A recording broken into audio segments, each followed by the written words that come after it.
This is Houston Newsmakers with Cambrell Marshall. And welcome to Houston Newsmakers, and welcome as well to the Chancellor of Houston Community College, Dr. Cesar Maldonado. Good to see you this morning, sir. Glad that you would come here and join me. Talk about the challenge you've had as you are here to talk about your COVID-19 plans for the fall, big doings for HCC.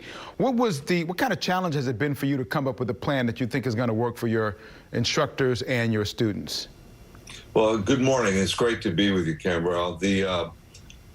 Early on, right during spring break, we came up with the need to move our classes to remote learning. And one of the first things that we did is establish design principles that we were going to put the safety of students and all of our employees first. We were going to keep students on track for course completion and graduation, and we were going to ensure quality of the instruction. And those are ands, they're not ors. So we keep all those things in mind. And we broke out our approach into 5 different phases. And we're still working with phase 2 and 3, which is navigating the initial impact of COVID, and then starting to restructure to deal with the new norm. So the challenges have been really from the changing environment, the level of uncertainty, start and stop again type of reaction to what's going on in our community. But we've got a plan to open in the fall. We have a strategy that we're calling Next Learning. That is something that other colleges have called us about and have adopted the same strategies that we're using. Next Learning really consists of 4 elements: Flex Campus, which is a modality where a student signs up for a section at a location. And right now we will be starting with no students in the classroom. But as conditions change and allow us to have students come to campus, we can slide that scale and the number of students that go to class face-to-face while keeping the entire class together with a remote learning at a specific time. We also have online learning on a schedule, which is very similar to that, where students sign up at a particular time to attend class. We have the traditional online anytime, which is asynchronous learning. The student can take a class on their schedule, on their timeline.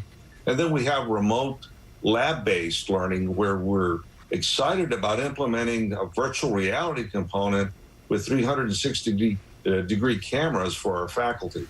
So those are the 4 main elements of our reopening on August 24th for Houston Community College. Okay, so on August 24th you'll start, and you'll be in a capacity where there are not going to be any students in the classroom at that point in time, and for how long will that happen? Well, we expect to have some student presence begin in October. Now, we're going to follow the guidance of our local leaders, and the county judge, as everyone knows today, has us at code red, which means we will not be opening schools. We're also aligning our return to the campuses with our partner school districts. So right now, our plan is to have students return to class in October, along with the school districts reopening. That may be adjusted, but again, our Flex Campus allows us to change the number of students that come into a classroom without being disruptive to their schedules. Will students have already signed up for the fall semester and they know this now, or is this something they're finding out now that they will have to do something a little bit different in terms of signing up for classes in the fall? We have gotten the word out to students. I'm not sure that all of them know yet that have registered, because we opened our registration process a few weeks back. But we are in the process of communicating this. We have some of this information up on our website, and particularly our learning modalities. In terms of when we open up, we will let them know we will be following the guidance from the county judge and the school districts. Let's talk finances. What kind of financial hit has this created for HCC, and what steps are you taking to minimize that damage? You're getting any government help with all of this? Yes, we received a good amount of government help. We had $28 million from the CARES Act.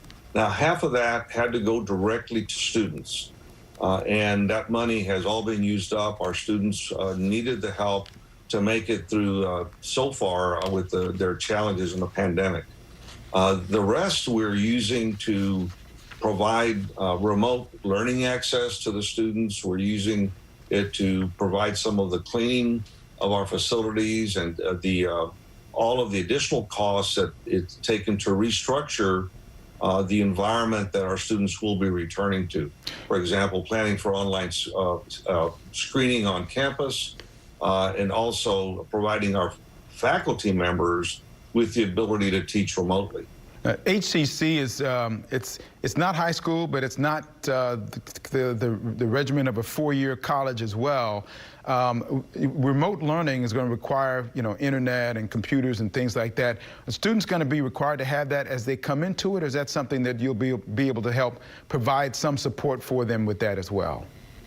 We are providing support for the students to make sure that they have the tools they need to connect to the institution.